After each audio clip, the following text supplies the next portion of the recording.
नमस्कार, आप देख रहे हैं बिहार तक। मैं हूं आपके साथ सुकन्या सिंह। नीतीश कुमार के लाडले ललन सिंह यानी कि जेडीयू के राष्ट्रीय अध्यक्ष ललन सिंह सबके निशाने पर है। कोई उन पर आरोप लगा रहा है कि वो नीतीश कुमार को दवा खिलाकर जो है मेंटली अनबैलेंस कर रहे हैं। इसके अलावा कोई कह रहा है कि ललन सिंह जेडीयू में रहकर आरजेडी के एजेंट बने हुए हैं। इसके अलावा ललन सिंह पर जेडीयू को तोड़ने का आरोप भी लग रहा है। बिहार की सियासत में ये सवाल उठ रहा है कि नीतीश के खास पर आजकल इतने निशाने क्यों साधे जा रहे हैं। नीतीश के खास को आखिर क्यों सब टारगेट कर रहे हैं।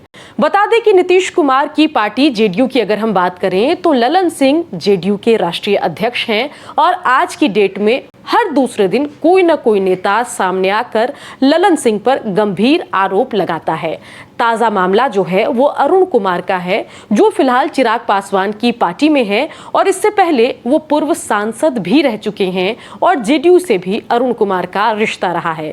अरुण कुमार मीडिया के सामने आते हैं और कहते हैं कि ललन सिंह जो है नीतीश कुमार के खाने में कोई दवा मिला रहे हैं, जिससे नीतीश कुमार मेंटली अनबैलेंस हो रहे हैं। अरुण कुमार के इस बयान के बाद बिहार में सियासी बयानबाजी का दौर तेज हो जाता है और सियासी पारा भी बिहार का चढ़ जाता है। बता दें कि ललन सिंह इसलिए कई लोगों के निशाने पर हैं क्योंकि ललन सिंह नीतीश कुमार के बेहद करीबी हैं।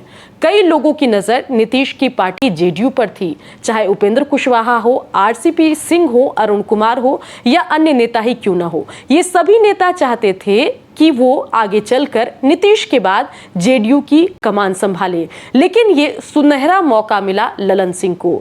ऐसा लग रहा है कि नीतीश कुमार जो है ललन सिंह में अपना उत्तराधिकारी देखते हैं। फिलहाल ललन सिंह जेडीयू के राष्ट्रीय अध्यक्ष भी लंबे समय से बने हुए हैं।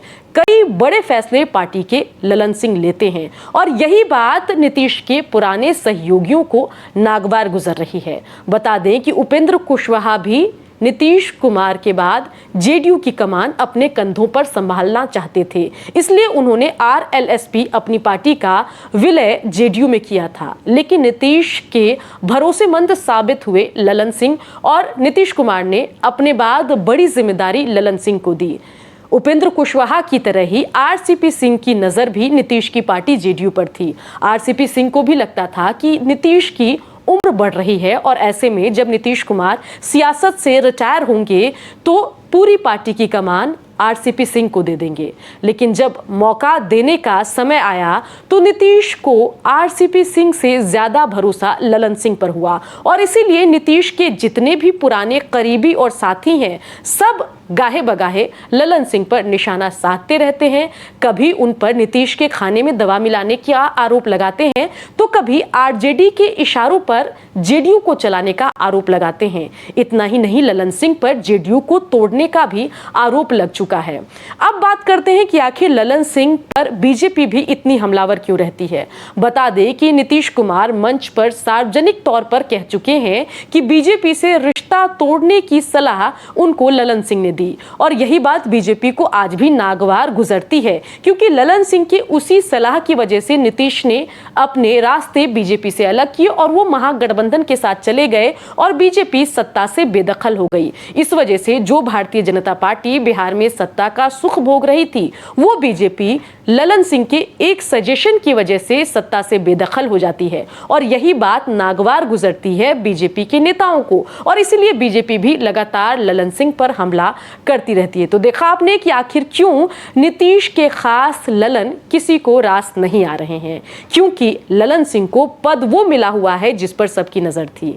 तो इसी तरीके से बिहार तक पर हम अंदर की बात आपको बताते रहते हैं, एक्सक्लूसिव खबरें बताते रहते हैं। आप बिहार की खबरों के लिए बने रहिए, देखते रहिए बिहार तक।